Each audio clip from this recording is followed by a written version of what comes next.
Morning students. मैं अजय कुमार हाजिर हूँ आप सभी के सामने केमिस्ट्री का वीडियो लेके। आज का हमारा टॉपिक रहेगा 12th क्लास के चैप्टर नंबर 9 कोऑर्डिनेशन कंपाउंड का।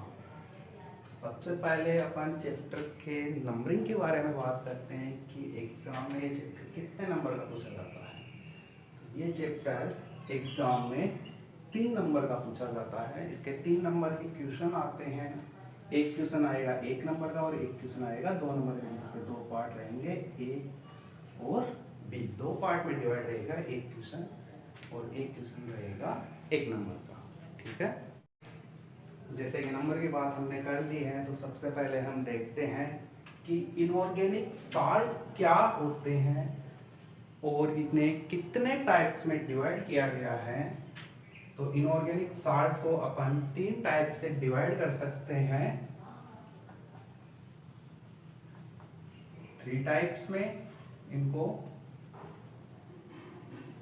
पहला आएगा अपना सिंपल साल्ट।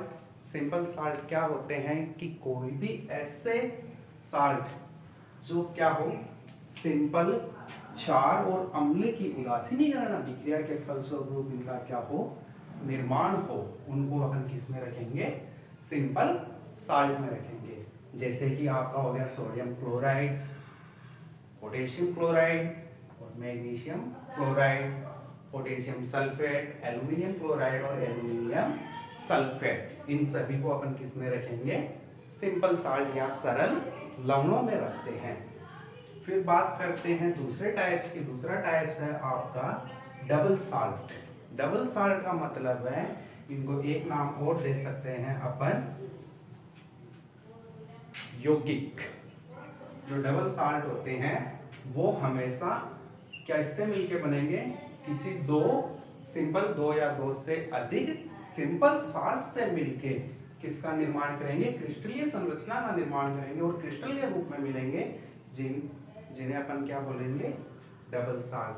जैसे कि एग्जांपल दिया हुआ है कार्नेलाइट का। तो कार्नेलाइट किसका मिक्सचर है, कौन कौन से 2 सिंपल साल्ट है। पहला सिंपल साल्ट है पोटेशियम क्लोराइड और दूसरा है मैग्नीशियम क्लोराइड, जो जल की उपस्थिति में अभिक्रिया करके किसका निर्माण करेंगे, कैल्शियम क्लोराइड, मैग्नीशियम क्लोराइड और जल के 6 अणु, जिसको क्या बोलेंगे अपन, कार्नेलाइट का। और इसी प्रकार अपन दूसरा एग्जांपल ले सकते हैं किसका, पोटेशियम सल्फेट और एल्यूमिनियम सल्फेट और 24 अणु किसके, जल के, और निर्माण किसका कर लेंगे, पोटास एलम का निर्माण कर लेंगे, जो क्या है, एक डबल साल्ट का उदाहरण है या द्विक लवण का उदाहरण है।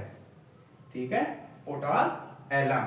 और ऐसे ही बात करते हैं किसकी, मोहर लवण की। मोहर लवण किन से 2 सिंपल साल्ट है या सरल लवण है जिनसे मिलकर बना होता है, तो फेरस सल्फेट और दूसरा अमोनियम सल्फेट प्लस किसके 6 अणु जल के मिलके किसका निर्माण करते हैं, मोहर लवण का निर्माण करते हैं। अब बात करते हैं डबल साल्ट की, जिसमें ये क्या करते हैं, इनको जल में विलय करने पर ये अपने सभी आयनों का क्या देते हैं, परीक्षण देते हैं। जैसे आप किसको, पोटास एलम को जल में डिसॉल्व करोगे तो ये किससे मिलके बना हुआ है, पोटेशियम सल्फेट से, K2SO4 plus aluminium sulphate Al2SO4 whole thrice plus क्या है इसमें, जल के अणु कितने, 24 H2O। तो ये एल्यूमिनियम सल्फेट और पोटेशियम सल्फेट दोनों का क्या देंगे, जल में परीक्षण देते हैं। ठीक है, तो इसके लिए स्टार लगा के आप लिख सकते हो कि द्विक लवण जल में विलय करने पर अपने सभी आयनों का परीक्षण देते हैं। और इसी प्रकार जो आपके सिंपल लवण है वो भी क्या करते हैं, जल में विलय करने पर अपने सभी आयनों का परीक्षण देते हैं। अब देखो इसमें बात करो इसकी पोटास एलम की, तो पोटास एलम में कौन कौन से आयन उपस्थित है, पोटेशियम आयन उपस्थित है, सल्फेट आयन उपस्थित है और एल्यूमिनियम आयन इसमें उपस्थित है। किसमें? पोटास एलम में। ये सारे आयन क्या है इसमें उपस्थित, जिनका ये क्या देगा? परीक्षण देता है। अब बात करते हैं आगे अपने जो टॉपिक का, जैसे अपन ने नाम लिया था कोऑर्डिनेशन कंपाउंड, और तीसरे टाइप्स का अपना साल्ट कौन सा है? कॉम्प्लेक्स साल्ट या कोऑर्डिनेशन साल्ट।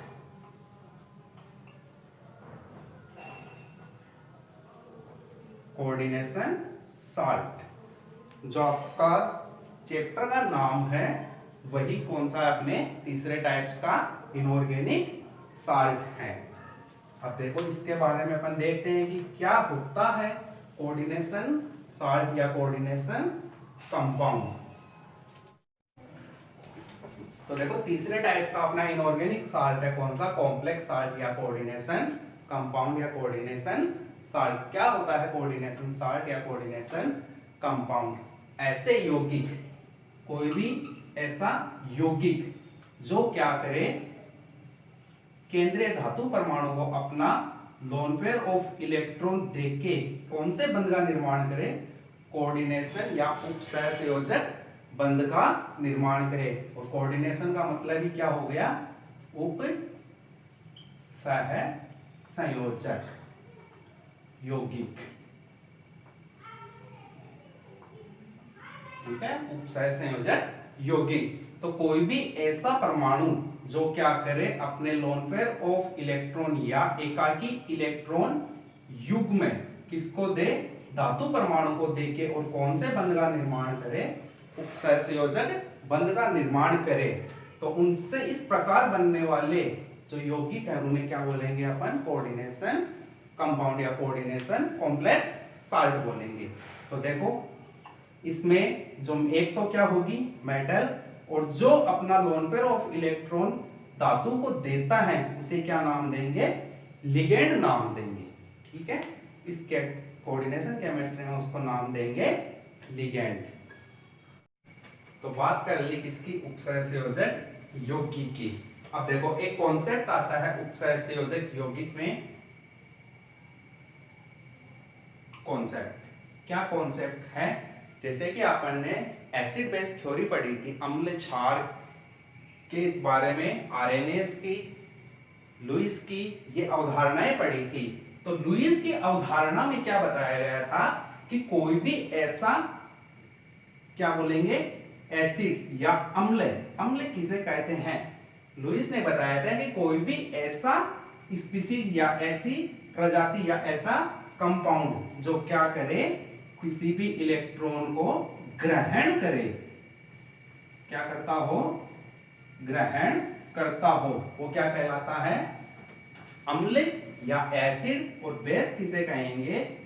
कि कोई भी ऐसी स्पीसीज जो क्या करती हो?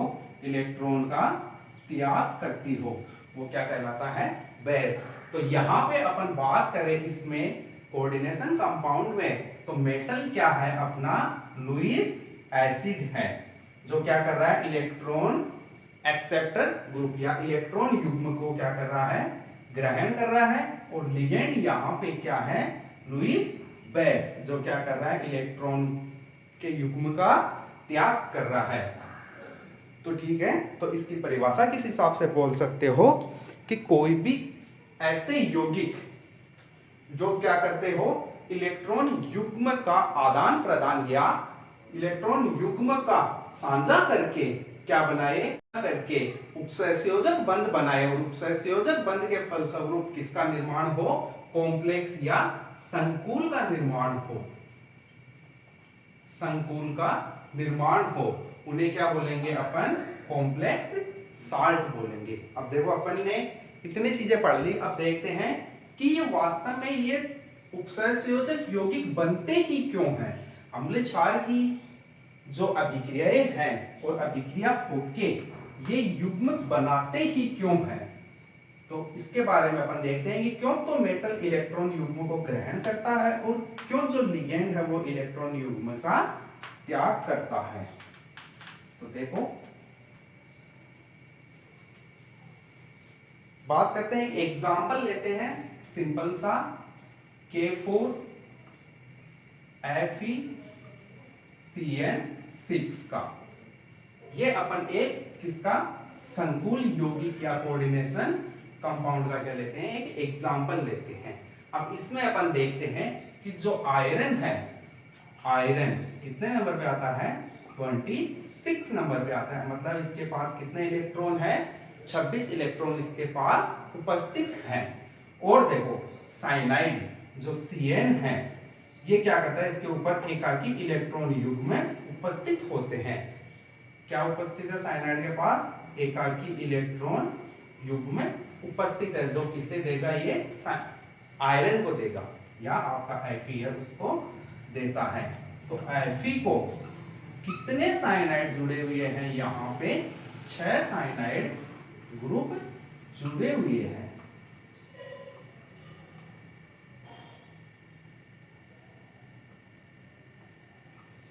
छह साइनाइड ग्रुप क्या है, अपने एकाकी इलेक्ट्रॉन युग्म देकर किसका निर्माण कर रहे हैं, उपसंयोजक बंधों का निर्माण कर रहे हैं। और ये रही अपने केंद्रीय धातु परमाणु या मेटल। अब देखो 6 साइनाइड परमाणु आयरन को इलेक्ट्रॉन देते हैं, तो आयरन के पास कितने इलेक्ट्रॉन हो जाते हैं, टोटल 26 तो देखो यहाँ पे पहले से थे, और 12 इलेक्ट्रॉन युग्म इन्होंने दिए। एक साइनाइड 2 इलेक्ट्रॉन देता है, अर्थात इलेक्ट्रॉन का युग्म देता है, तो 12 इलेक्ट्रॉन दिए, टोटल कितने हो गए, 38। अब आयरन को स्थायित्व प्राप्त करने के लिए कितने इलेक्ट्रॉन चाहिए, 36। आयरन के पी ब्लॉक में अपन जाते हैं आगे, तो कौन सी अक्रिय गैस आती है, क्रिप्टॉन, जिसका इलेक्ट्रॉनिक विन्यास होता है 36। अर्थात आयरन को कितने इलेक्ट्रॉन चाहिए, 36 इलेक्ट्रॉन चाहिए, और इसके पास हो कितने रहे हैं साझा करने के बाद, 38। तो यहाँ पे आयरन क्या करेगा, अपना 4s से 2 इलेक्ट्रॉन त्याग देगा, 2 इलेक्ट्रॉनों का क्या कर देगा, त्याग कर देगा, और त्याग करके किसका निर्माण कर लेगा, ये Fe+2 का निर्माण कर लेता है। और अब आयरन के पास यहाँ पे 26 इलेक्ट्रॉन ना बचे, कितने बचते हैं, 24। अब 24 में अपन 12 इलेक्ट्रॉन जोड़ेंगे, तो यहाँ पे हो जाएंगे ये 36, और विन्यास किसका आ जाएगा, अपना क्रिप्टॉन का स्थायी विन्यास आ जाएगा। अब स्थायी विन्यास तो आ गया, ये बात तो हो गई। अब देखो, अब बात करते हैं कि यहाँ पे ये 4 जो पोटेशियम जुड़े हुए हैं, वो क्यों जुड़े हुए हैं। अपना एग्जांपल था K4 FeCN6 का। अब देखो साइनाइड पे सभी ने देखा है, चार्ज कैसा होता है, यहाँ पे एक ऋणावेश होता है, एक नेगेटिव चार्ज यहाँ पे उपस्थित होता है। अब आयरन कितना है, Fe+2, तो +2, 6 साइनाइड जुड़े हैं, तो माइनस के 6, चार्ज कितना बचा है यहाँ पे, -4। अर्थात इसको सीधा सा अपन तोड़ेंगे कॉम्प्लेक्स को, तो K4 प्लस, या इसको लिख लो 4K प्लस प्लस FeCN6 -4। जो इस पे औपचारिक आवेश है वो कितना है, -4 आता है। ये अपना क्या है, संकुल, और इस पे औपचारिक आवेश कितना है, -4 है। अब इस -4 को 4 पोटेशियम आयन इसके साथ जुड़ने में ये क्या हो जाता है, संतुलित हो जाता है, और अपना कंपाउंड कौन सा बन जाता है, पोटेशियम फेरोसाइनेट। इसका नाम है पोटेशियम फेरोसाइनेट। अब देखो अपन बात करते हैं इसी एग्जाम्पल की कि इनको बोलते क्या क्या हैं।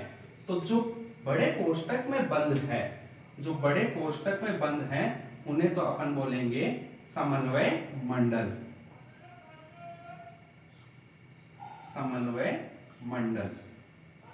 और जो बाहर जुड़े हुए रहते हैं, चाहे बाईं तरफ हो या दाईं तरफ, उनको अपन क्या बोलेंगे, आयन मंडल, आयन मंडल, आयन मंडल। अब देखना, कोई भी आपको कॉम्प्लेक्स या साल्ट दिखे, कौन सा, कोऑर्डिनेशन कंपाउंड का, तो उसमें देखना हमेशा बड़े कोष्टक के बाईं तरफ कौन सा आयन रहेगा?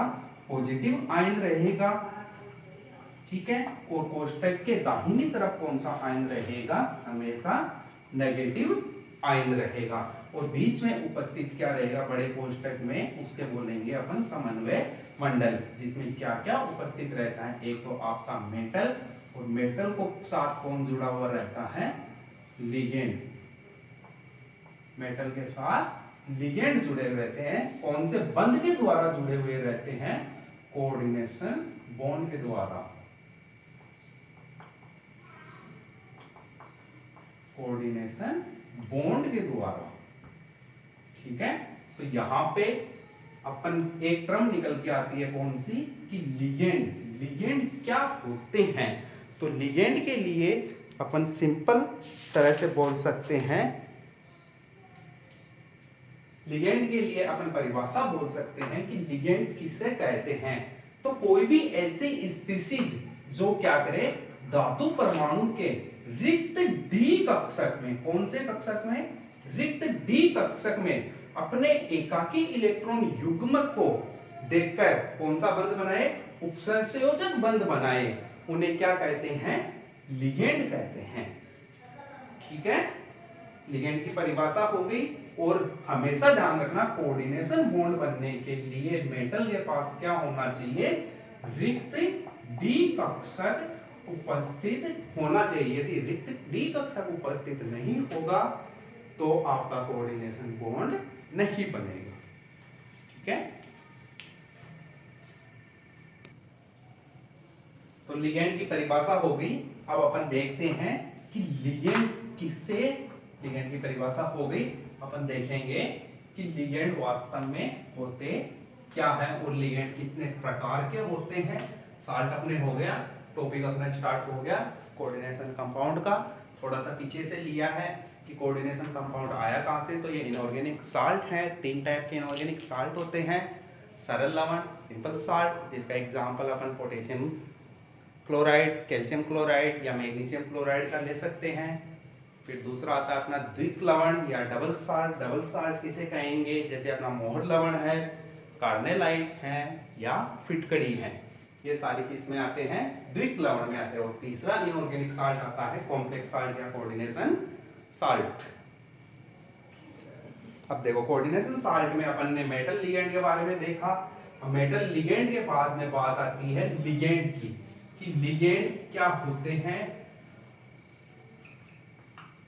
लिगेंड ये क्या होंगे? एक तो आपको मैंने बताया था पीछे कि ये होंगे बेस। कौन से? Lewis base. लुईस बेस जो क्या करते हैं? अपने एकाकी इलेक्ट्रॉन युग्म का त्याग करते हैं, डोनेट करते हैं। डोनेट करते हैं किसे? मेटल को। और कौन सा बंध बनाते हैं? कोऑर्डिनेशन बॉन्ड बनाते हैं। कोऑर्डिनेशन बॉन्ड को हमेशा तीर से दिखाया जाता है। ये बात मैंने पहले की क्लासों में भी बताई है और अभी भी बता रहा हूं। और देखना, कोऑर्डिनेशन बॉन्ड में एक तो इसे तीर के निशान के द्वारा दिखाया जाता है, और तीर का जिस तरफ हेड होगा उधर तो क्या करते हैं? इलेक्ट्रॉन युग्म देने का, मतलब जिसको दिया जाता है उसकी तरफ तो क्या रहता है? तीर का हेड, और जो देता है उसकी तरफ क्या रहती है? इसकी टेल रहती है। तभी तो अपन बना रहे थे ना कि मेटल की तरफ तीर का निशान लगा रहे थे लिगेंड से। क्या मतलब हुआ? लिगेंड मेटल को क्या कर रहा है? अपने इलेक्ट्रॉन युग्म में देकर बंध बना रहा है, ठीक है। और बंध के बारे में आपको पता है कि किसी भी बंध के बनने के लिए कम से कम कितने इलेक्ट्रॉन होने चाहिए? 2 इलेक्ट्रॉन बंध में साझा करते हैं, या बंध 2 इलेक्ट्रॉनों से मिलके बनता है, ठीक है।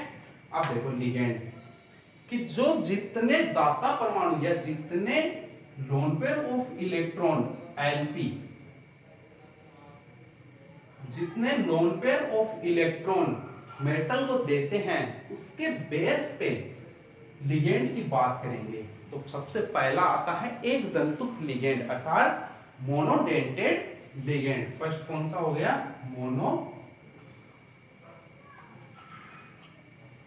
मोनोडेंटेड लिगेंड, मोनोडेंटेड लिगेंड, एक दंतुक लिगेंड। अब एक दंतुक लिगेंड क्या है, क्या होगा इसका मतलब कि जिसके पास जो क्या करेगा, केवल और केवल एक लोन पेयर ऑफ इलेक्ट्रॉन को ही किसे देगा, धातु परमाणु को देकर बंध बनाएगा। या आप सीधा सिंपल भाषा में बोल सकते हो कि एक ही लोन पेयर ऑफ इलेक्ट्रॉन क्या करता है, धातु आयन को देता है। ठीक है, तो बात कर रहे थे मोनोडेंटेड की, जिसमें क्या होगा, एक ही दाता परमाणु उपस्थित होगा। जैसे कि आपका हो गया साइनाइड। अब साइनाइड में एक ही दाता परमाणु होता है, चाहे वो नाइट्रोजन देते या फिर कार्बन देते। एक टाइम पे क्या होगा, एक ही जो अपना लोन पेयर ऑफ इलेक्ट्रॉन है वो मेटल को देता है। दूसरा हो गया ammonia, NH4, ammonium ion H2O। अब देखो यहाँ पे ऑक्सीजन के पास दो लोन पेयर ऑफ इलेक्ट्रॉन उपस्थित होते हैं, लेकिन एक टाइम में केवल और केवल ये क्या करेगा, एक ही लोन पेयर ऑफ इलेक्ट्रॉन किसे देता है, मेटल को देता है। ठीक है, और ऐसे ही क्लोरीन, फ्लोरीन या जो हैलोजन फैमिली है पूरी की पूरी, ऐसी हैलोजन फैमिली, सारे के सारे हैलोजन एक दंतुक लिगेंड या मोनोडेंटेड लिगेंड में आते हैं। और इसके अलावा कौन से हो जाएंगे आपके, इसके अलावा हाइड्राजीन है, ये रहा हाइड्राजीन, पिरिडीन है, पिरिडीन, ये सारे क्या होंगे, एक टाइम में एक ही लोन पेयर ऑफ इलेक्ट्रॉन को देते हैं, किसे, मेटल को। ध्यान रखना, लोन पेयर ऑफ इलेक्ट्रॉन किसे दिया जाता है, मेटल को। और कौन सा बंध बनाया जाता है, उत्सर्जक बंध बनाया जाता है। ठीक है, अब देखो एक आता है यहाँ पे हाइड्राजीन की, कि हाइड्राजीन को मोनोडेंटेड लिगेंड में क्यों रखा जाता है। एक क्वेश्चन आता है यहाँ से कि हाइड्राजीन को मोनोडेंटेड लिगेंड में क्यों रखा जाता है, क्योंकि यहाँ पे तो दो नाइट्रोजन परमाणु हैं, एक ही यदि किसी परमाणु में एक के उपस्थित ऊपर लोन पेयर ऑफ इलेक्ट्रॉन उपस्थित और वो एक टाइम पे एक देता है तो बात समझ में आती है। लेकिन यहाँ पे तो दो है, दोनों दे सकते हैं कि कोई भी मेटल हो, कोई भी मेटल हो। फिर से लिखता हूं कि कोई भी मेटल हो, उसे क्या कर दे, ये अपने दोनों लोन पेयर ऑफ इलेक्ट्रॉन देके बंध क्यों नहीं बना सकती, हाइड्राजीन क्यों नहीं बना सकती। दोनों जो नाइट्रोजन समूह है वो क्या कर दे, एक एक इलेक्ट्रॉन दे दे, और एक एक इलेक्ट्रॉन देके बंध क्यों नहीं बना सकती। तो इसका कारण है, इसके एक टर्म आती है या कारण बोल दो कि हाइड्राजीन है वो क्या करेगी, एक ही मेटल को यदि दोनों नाइट्रोजन समूह है, दोनों नाइट्रोजन समूह एक ही मेटल को यदि अपने लोन पेयर ऑफ इलेक्ट्रॉन देंगे तो ये क्या करेंगे, एक वलय का निर्माण करेंगे। और वलय का निर्माण होने से क्या होगा, उसकी स्टेबिलिटी भी डिस्ट्रॉय होगी, स्टेबिलिटी में क्या होगी, कमी आएगी। और स्टेबिलिटी में कमी क्यों आती है, stability decrease proportional to increase charge. ये एक रिलेशन है स्टेबिलिटी और चार्ज में, कि जिस रिंग की जितनी छोटी साइज होगी उसका चार्ज उतना ही ज्यादा होगा, और जिस रिंग का चार्ज जितना ज्यादा होगा उसकी स्टेबिलिटी उतनी ही कम होगी। ठीक है, तो इसीलिए जो हाइड्राजीन है वो क्या नहीं बनाती, मेटल के साथ दो उपसर्जक बंध का निर्माण नहीं करती है। तो अब देखो मोनोडेंटेड लिगेंड में भी अपन इन जो लिगेंड है इनको भी अपन डिवाइड कर सकते हैं। कैसे, इनके ऊपर प्रेजेंट चार्ज के अकॉर्डिंग। अब चार्ज के अकॉर्डिंग देखो इसको डिवाइड किया जा सकता है, पहला न्यूट्रल,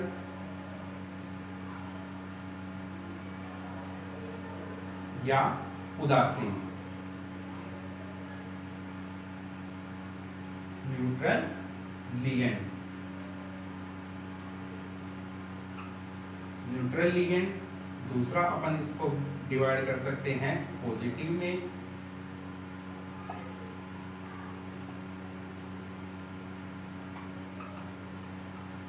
तीसरा अपन इसको डिवाइड कर सकते हैं नेगेटिव में।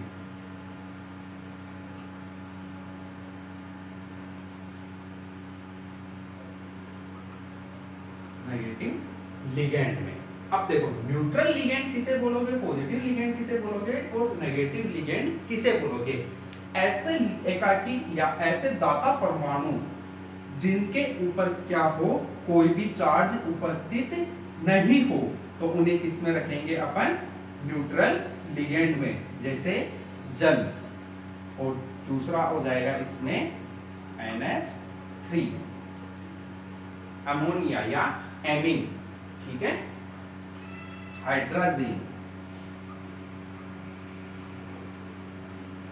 NH2, ये सारे किस में आ जाएंगे, आपके उदासीन यौगिक या उदासीन लिगेंडों में। फिर आते हैं आपके पॉजिटिव लिगेंड। अब पॉजिटिव लिगेंड में कौन कौन से हैं उनके बारे में देखेंगे। देखो होने को बहुत सारे होते हैं, यहाँ पे भी उदासीन लिगेंडों की अपन बात करेंगे तो आपका CO हो जाएगा, इथीन हो जाएगी, pyridine हो जाएगी, ये सारे भी किसमें आते हैं, उदासीन लिगेंडों में। इनके बारे में अपन पूरी डिटेल से देखेंगे, और जो मैं लिंक में आपको PDF फाइल दे रहा हूँ उसमें पूरे के पूरे आपके जितने भी टाइप्स के उदासीन लिगेंड है, पॉजिटिव लिगेंड है और नेगेटिव लिगेंड है, उन सभी को यहाँ पे दे दिया। बस यहाँ पे अपन केवल और केवल इनके डिस्क्रिप्शन के बारे में देख रहे हैं कि किस प्रकार से होता है। तो इन पे कोई भी चार्ज उपस्थित नहीं है, इसलिए इनको न्यूट्रल लिगेंड या उदासीन लिगेंड। अब पॉजिटिव लिगेंड देखो, पॉजिटिव लिगेंड में हो जाएगा आपका अमोनियम आयन, जिसपे क्या है, पॉजिटिव चार्ज उपस्थित है। जिन पे पॉजिटिव चार्ज उपस्थित होगा उन्हें क्या बोलोगे आप, धनावेशित लिगेंड, ठीक है। NO पॉजिटिव हो जाएगा, NO2 पॉजिटिव हो जाएगा। ये सारे के सारे इस टाइप्स के किस में आ जाएंगे, आपके धनावेशित या पॉजिटिव लिगेंडों में, जिनके ऊपर क्या हो, धनावेश हो, तो उन्हें पॉजिटिव लिगेंड में रख देंगे। और सारे के सारे चल किस में रहे हैं, मोनोडेंटेट में, अर्थात ये सारे के सारे क्या होंगे, एक समय में एक ही लोन पेयर ऑफ इलेक्ट्रॉन किसको देंगे, मेटल आयन को देंगे। अब ऐसे ही नेगेटिव में आ जाएगा आपके कौन सा, SO4 negative, cyanide CN negative, Cl negative, F negative, या जो आप फ्लोरीन, क्लोरोफ्लोरो और ब्रोमो, ये सारे के सारे किस में आ जाएंगे, आपके ऋणावेशित लिगेंडों में आ जाएंगे, ठीक है।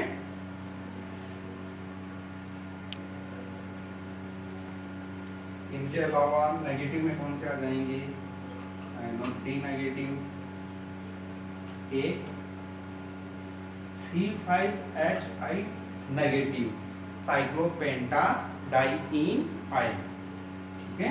और एक आ जाएगा आपका साइनाइड हो गया, ठीक है, इतने बहुत है।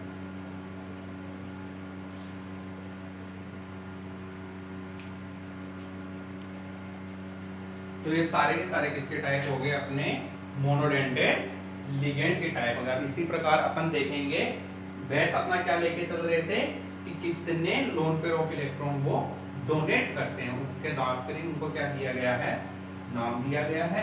अब देखो सेकंड टाइप आ जाएगा अपना bidentate ligand.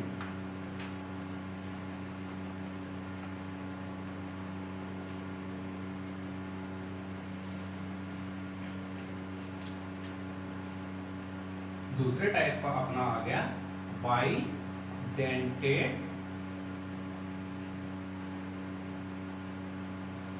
Ligand. Bidentate ligand किसे बोलेंगे, ऐसे लिगेंड या ऐसी इलेक्ट्रॉन रिच स्पीसीज जो क्या कर दे, दो लोन पेयर ऑफ इलेक्ट्रॉन का दान करे, किसे, मेटल को एक समय में 2 लोन पेयर इलेक्ट्रॉन का दान करे, या उस ऐसी स्पीशीज जिसमें कोई भी परमाणु ऐसा उपस्थित या कोई भी ऐसे परमाणु उपस्थित हो जो एक समय में 2 एलपी या लोन पेयर ऑफ एकाकी इलेक्ट्रॉन युग्म में मेटल को देते हो।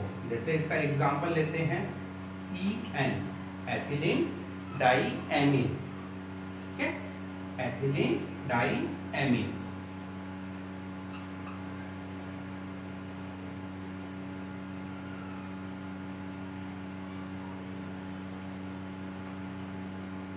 NH2 और यहाँ पे NH2, और ये क्या करेगा, दोनों नाइट्रोजन समूह या जो भी एमीन समूह है इसमें उपस्थित हैं वो क्या करेंगे, मेटल को अपना लोन पेयर ऑफ इलेक्ट्रॉन देंगे।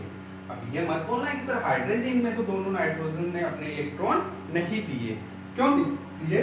वहां पे जो रिंग बन रही थी वो कैसी बन रही थी, 3 मेंबर या 3 यौगिकों वाली बन रही थी, ठीक है। और यहाँ पे क्या बन रही है, 5 यौगिकों वाली बन रही है। 1 2 3 4 5 यौगिकों वाली बन रही है। अब साइज इंक्रीज होगी तो चार्ज क्या होगा, डिक्रीज, और जब चार्ज डिक्रीज होगा तो स्टेबिलिटी क्या होगी, इंक्रीज होगी, ठीक है।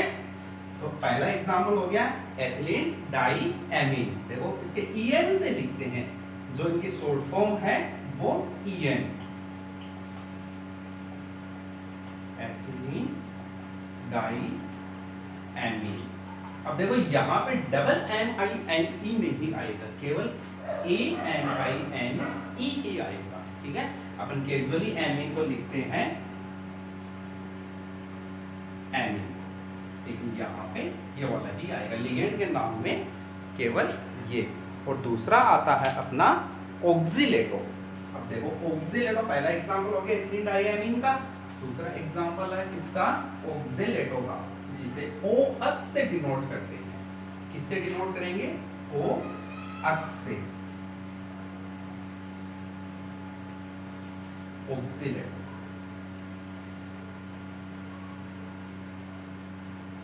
ऑक्सीलेटो, ठीक है। अब ऑक्सीलेटो में फॉर्मूला क्या होगा इसका, देखो carbon double bond oxygen, carbon double bond oxygen. यहाँ पे भी ऑक्सीजन के पास लोन पेयर ऑफ इलेक्ट्रॉन उपस्थित है, लेकिन ये डोनेट करेगी ये वाली ऑक्सीजन। जो ये वाली ऑक्सीजन है इन पे चार्ज होगा नेगेटिव। कितना नेगेटिव, 2 नेगेटिव। या पूरे को अपन जो फॉर्मल चार्ज बोलेंगे वो कितना आ जाएगा, -2 पूरे ऑक्सीलेटो पे। और यहाँ पे उपस्थित जो भी आपके लोन पेयर ऑफ इलेक्ट्रॉन है वो क्या करेगी, डोनेट करेगी ऑक्सीलेटो, ठीक है। और ये किसे डोनेट करेंगे, केंद्रीय धातु परमाणु को, और क्या बना लेगी, एक स्पीशीज का निर्माण, या अपने जो साल्ट है कॉम्प्लेक्स साल्ट उसका क्या कर लेगा, निर्माण कर लेगा। किसी भी स्पीशीज के साथ जुड़ सकता है, ये जरूरी नहीं कि किसी के लिए स्पेशली ही हो, कोई भी मेटल हो। यहाँ पे नॉर्मली होगी आपके D ब्लॉक की मेटल्स होगी, तभी तो इनके पास D कक्षक उपस्थित होंगे। और D में कौन सी होगी, 3D। जो 3D संक्रमण श्रेणी होती है उनकी मोस्टली जो मेटल्स होती है वो क्या करती है, संकुल यौगिकों का निर्माण करती है। और इसी प्रकार एक एग्जाम्पल और आता है ग्लाइसिनेटो का। बाइडेंटेट में थर्ड एग्जाम्पल हो जाएगा ग्लाइसिनेटो का। ग्लाइसिनेटो, ठीक है, ग्लाइसिनेटो हो जाएगा, जिसे अपन किससे डिनोट करेंगे, GLY।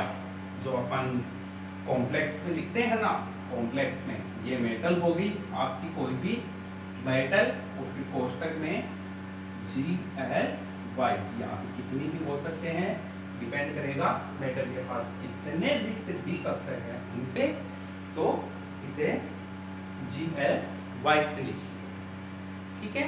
अब ग्लाइसिनेटो की बात करते हैं संरचना की।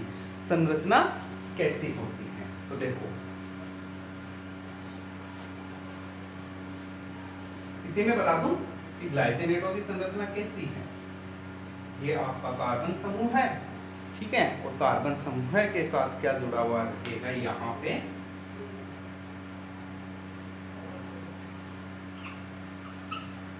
NH2। एक नाइट्रोजन अपना लोन पेयर ऑफ इलेक्ट्रॉन देगा और एक क्या देगी, ऑक्सीजन अपना लोन पेयर ऑफ इलेक्ट्रॉन देके क्या बनाएगा, संकुल यौगिक बनाएगा, ठीक है। तो इस प्रकार से एग्जाम्पल हो गया ग्लाइसिनेटों का। अब बात करते हैं किसकी, त्रिदंतुक लिगेंड की, ट्राइडेंटेड लिगेंड। तीसरे टाइप्स का अपना जो लिगेंड आएगा वो कौन सा होगा, ट्राइडेंटेड।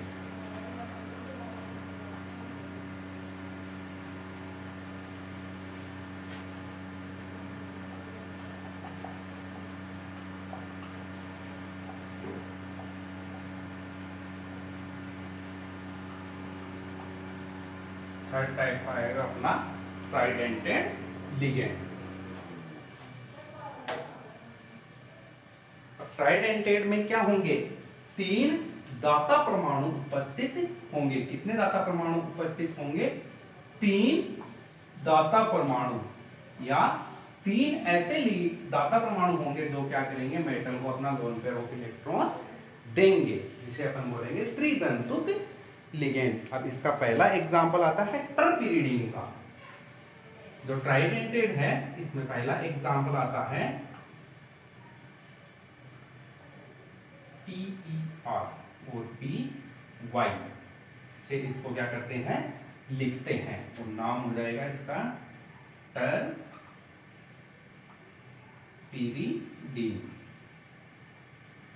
टरपीरिडीन, ठीक है।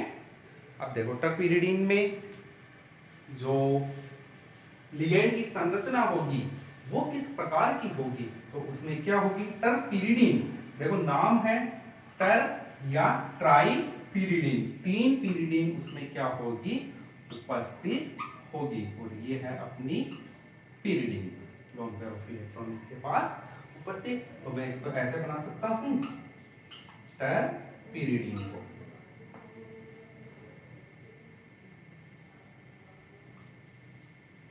ये लोन पेयर ऑफ इलेक्ट्रॉन यहां से दूसरी पीरिडीन के साथ जुड़ेगी, अपनी पीरिडीन,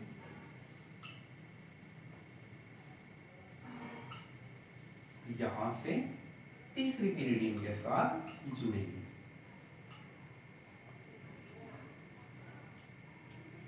ठीक है। और ये लोन पेयर ऑफ इलेक्ट्रॉन प्रत्येक नाइट्रोजन के पास, आपको पता है एक होता है नाइट्रोजन के पास लोन पेयर ऑफ इलेक्ट्रॉन, और ये क्या होगी, किसी भी मेटल के साथ जुड़ के इस तरह से जो उपसंयोजक बंध है उसका क्या करेगी, निर्माण करेगी, और ये हो गई अपनी टरपीरिडीन, ठीक है। अब आगे अपन 3 टाइप्स के अपन ने पढ़ लिए हैं लिगेंड, अब 3 टाइप्स के और अभी बाकी हैं। ट्राइडेंट हो गया, इसी प्रकार होगा आपका टेट्राडेंटेड, पेंटाडेंटेड और हेक्साडेंटेड। इसी प्रकार 3 टाइप्स के और पढ़ेंगे और उनके एग्जाम्पल देखेंगे, और वो किस तरह से मेटल के साथ अपने उपसंयोजन बंध बनाते हैं वो अपन नेक्स्ट क्लास में देखेंगे, ठीक है।